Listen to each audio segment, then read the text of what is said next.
Welcome to Kenton's videos. Enjoy the video. You start by making your phone the audio source. Open the Google app and enable Assistant immediately. Grant microphone and local media permissions so Assistant can access on-device music. Make sure Bluetooth and Wi-Fi are off or disconnected from other speakers. Otherwise, Assistant will route audio elsewhere.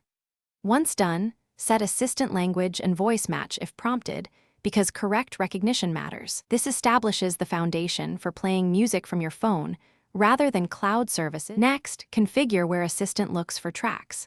In Assistant settings, choose Music and pick the on-device player or a local app as the default. If your preferred local app isn't listed, install it and ensure it's allowed to appear to other apps. Then relaunch Assistant settings so the app registers. You do this because Assistant defaults to streaming services unless a local option is explicitly selected. Once selected, testing a command confirms the routing. Try, "Hey Google, play song on my phone." Finally, issue clear commands. Say the song and then add "on my phone" so Assistant uses local storage.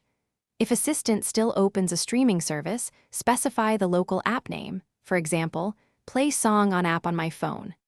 If playback fails, restart the Google app and confirm storage permissions, then clear the app cache or toggle the on-device music option. One key troubleshooting tip: revoking and regranting microphone and media permissions often forces Assistant to redetect local players. Thanks for watching. Consider subscribing if we helped you.